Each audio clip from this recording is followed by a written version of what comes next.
What's happening, guys? Todd here. It's been a while since we've had a face-to-face, so I thought I'd flip the camera around and just talk to you a little bit about things. In this video, we're going to talk about 5 things that you probably don't know about me.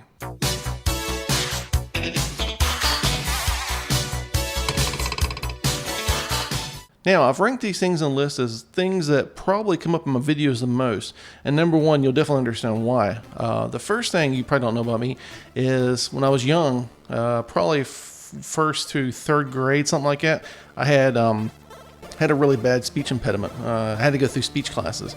So anytime you see a video of mine, and usually the first couple negative voices in the video will be about people complaining that they can't understand me.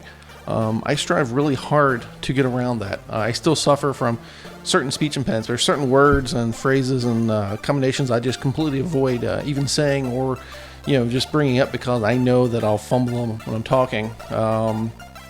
So for me, it's sometimes kind of difficult to get past some of that stuff. So I consciously try to be careful what I say and try to word around it and try to be mindful of these things because I know it still happens. I try my best to work around it. Number 2, and this is also probably the second most common complaint in my videos, is I read too damn fast, or well, speak too damn fast.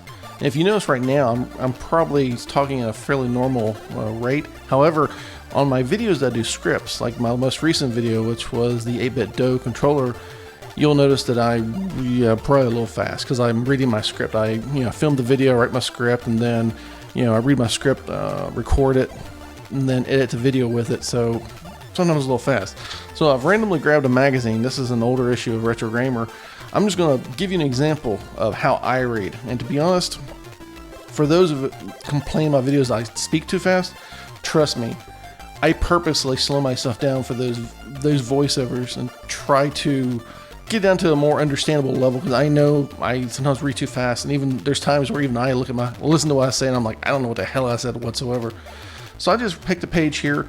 I'm just going to flip and find something here interesting to read.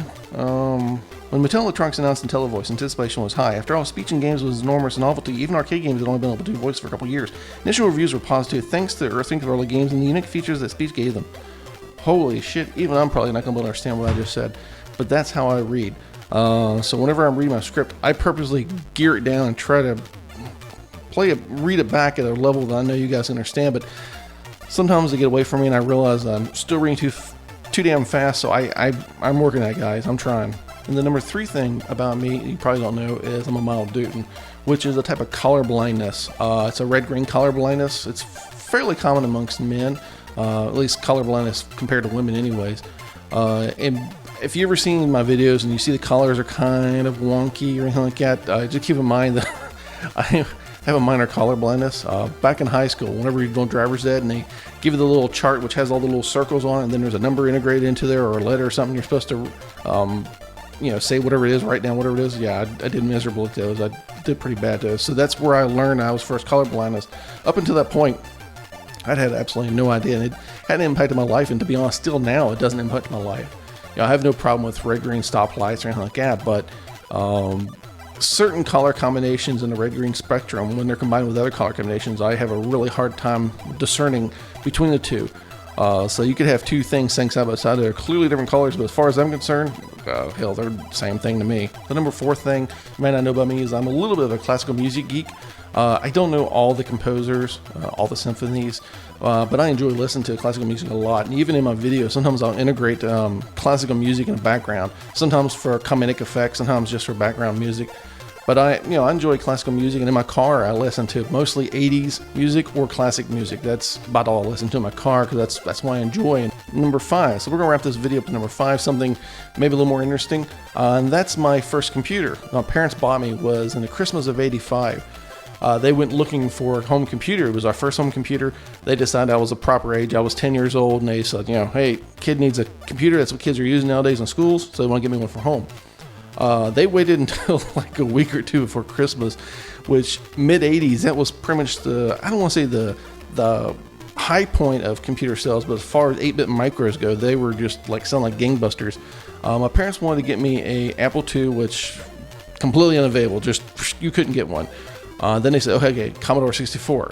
Once again, Commodore were selling those things like going out of style, so there was no way they could give me one of those. So they settled on buying me, going to Radio Shack and buying me a TRS-80 Color Computer 2, which the original Color Computer 2 I think had 16K of RAM, and that became an issue later because they, I think it was from birthday or my next birthday or next Christmas, they bought me the disk drive, because initially they just bought me the computer itself, which, you know, other than the built-in BASIC, there's not a hell lot you can do with it.